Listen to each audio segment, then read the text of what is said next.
Hey there. You know one thing that I absolutely hate?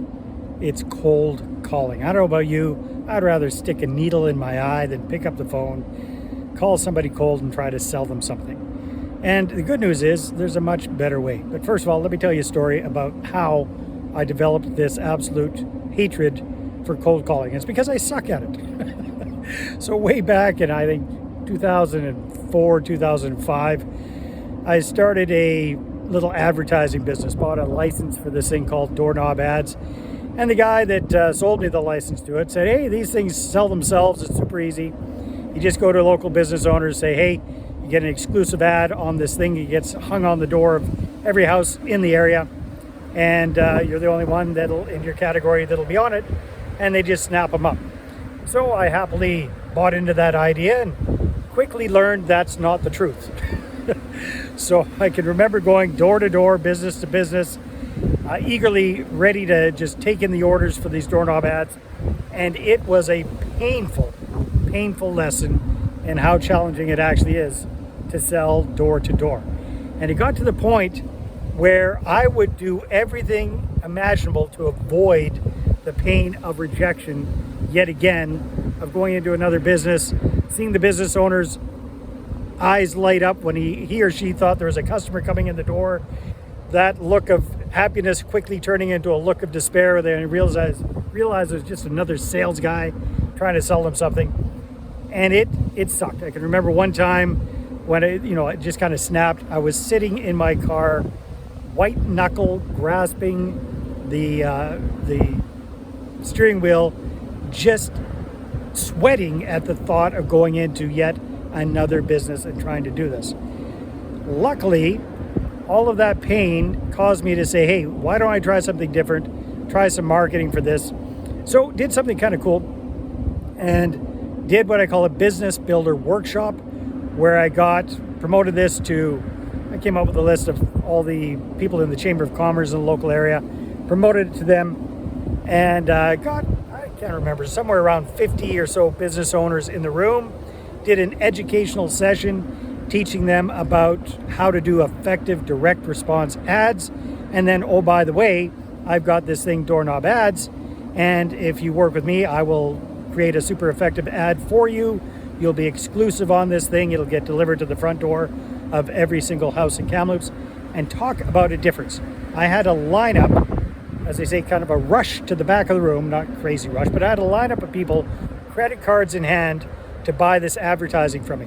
And now contrast that to the other way I was selling it. I would have to bill people 30, 60 days after the ads actually came out, chase after them for their money, and try to convince them to advertise with us.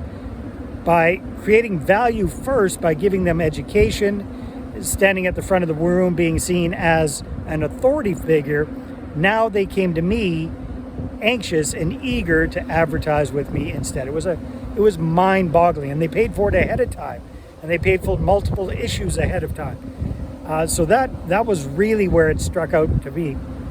Now, these days, my whole spiel is around podcasting to connect with ideal potential investors, ideal potential clients, and it's kind of the same idea, because here's a beautiful thing.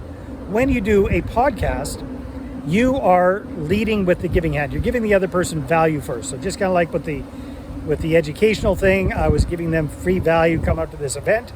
With a podcast, you're giving them free value because you're giving them marketing, exposure, publicity, kudos, status by being a guest on your show. So that automatically creates rapport, shortcuts the know, like, and trust factor, and really kind of gets people opened up to the whole idea of working with you, right? Plus the fact that you're the host of the show, so that kind of puts you on a pedestal as well.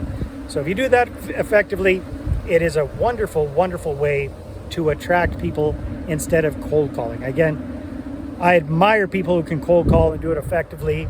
Both my kids actually learned how to do cold calling. My son Andrew got very good at it, doing door-to-door cell phone sales and phone plan sales door-to-door. I never got good at it. I decided I don't want to become good at it, and I use marketing instead. Okay, so you might be going, hey Dave, where are you? That looks familiar. No, I'm not actually in Brazil. That bridge looks familiar over there too. No, I'm not actually in San Francisco either. I am in Lisbon, Portugal. And the guys that built the Golden Gate Bridge in San Francisco also happened to build this bridge here in Lisbon, Portugal, sometime after the original Golden Gate Bridge. Okay, so it looks very similar because it's the same guys that built it, same style, same color, same everything. And this, if that looks like Rio in Brazil, that's because these guys copied that too. So somebody went over to Rio de Janeiro. As you probably remember, Brazil was a colony of Portugal, but the Brazilians built their statue first in like 1931. Some guy from Portugal went over, got inspired, so they built their own kind of version around the 1950s, and this is more of a celebration of not getting tangled up in World War II and not going through all of the terribleness that happened in that huge world conflict. So this is us coming to you from beautiful Lisbon, Portugal, with another episode of the Meandering Marketer. Take care. Talk to you on the next one. This episode is brought to you by the Driven Unscripted Success Podcast, hosted by Mike Menino and Narman Hamden. Hear raw, unfiltered conversations with leaders who are building big businesses and even bigger lives. Listen now at drivensuccesspodcast.com.